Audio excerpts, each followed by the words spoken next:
មហាចម្បាតសូមអនុញ្ញាតចាក់តាតែងពីរំកល់ជើងពៀនទៀនមកគុំរូប3ម៉ាត់សូមលើកហាត់ក្រាបប្រណិប័តគោរពចំពោះអស់លោកបា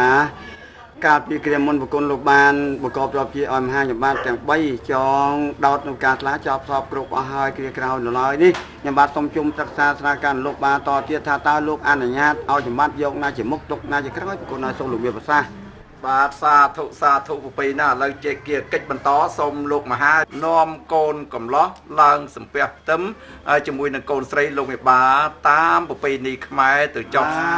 សូមអរគុណណាស់ទៀតណាបាទមហាចម្បាតទៅ3នាក់សូមអនុញ្ញាតទៅរៀបចំដើម្បីជូននិងអញ្ជើញលោកអាចារ្យជាអធិបតីទៀតណាបាទសូម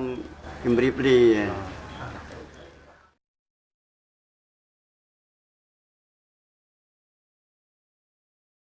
ពេលវេលានេះជាពេលវេលាសារីសួស្តីជ័យមង្គលទៅនាំកូនប្រុស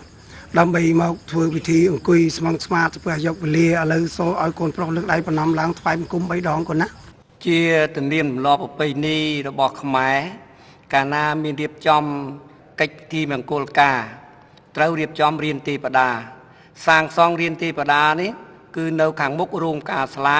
ឲ្យបែរមុខទៅទិសខាងកើតក្នុងគោលបំណងដើម្បីសុំឲ្យទេវតាលោកមកសន្ធិដ្ឋលោកមកគង់សំណាក់ស្នាក់អាស្រ័យនៅនឹងរៀនទេវតាដែលយើងធ្វើប្រគិន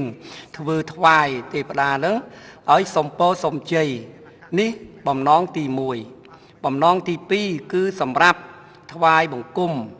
សំពរសំជ័យនិងសុំយកវេលាគេហៅថាអង្គុយចាំវេលាนะโมตัสสะภะคะวะโตอะระหะโตสัมมาสัมพุทธัสสะนะโมตัสสะภะคะវៈโตពាក្យថាអង្គុយចាំវេលានេះបានដីថាអង្គុយទទួលយកពេលហ្នឹងគឺពេលសម្រាប់ឲ្យខាងកូនប្រុសឡើងទៅសំពះផ្ទឹមឥឡូវនមស្ការចប់ហើយកូន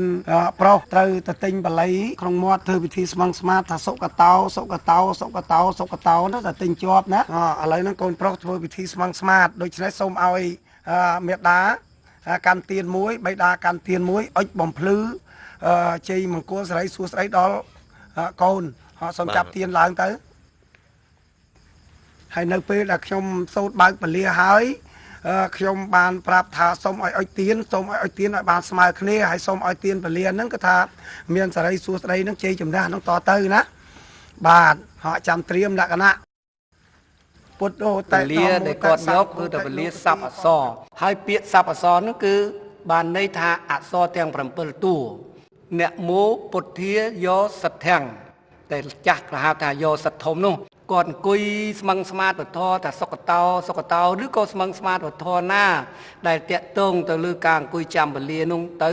ភ្នែកគាត់សម្លឹងមើលទៅក្តារខាងមុខតើគាត់មើលឃើញអក្សរនឹងច្បាស់ទើបគាត់បញ្ជាឲ្យវាយឃ្មោះបន្លឺជាស័ព្ទសញ្ញាឲ្យកូនប្រុសទទួលលើកដៃថាសាធុសាធុសាធុរីឯកូនស្រីដែលអង្គុយនៅក្នុងបន្ទប់រៀបចំតុបតែងខ្លួនប្រាណទោះបីកំពុងតែបែរមុខទៅទិសណាក្តីក៏ត្រូវតែលើកដៃទទួលតាសាធុសាធុសាធុបានន័យថាអ្នកទាំងពីរពលាអ្នកបានហើយ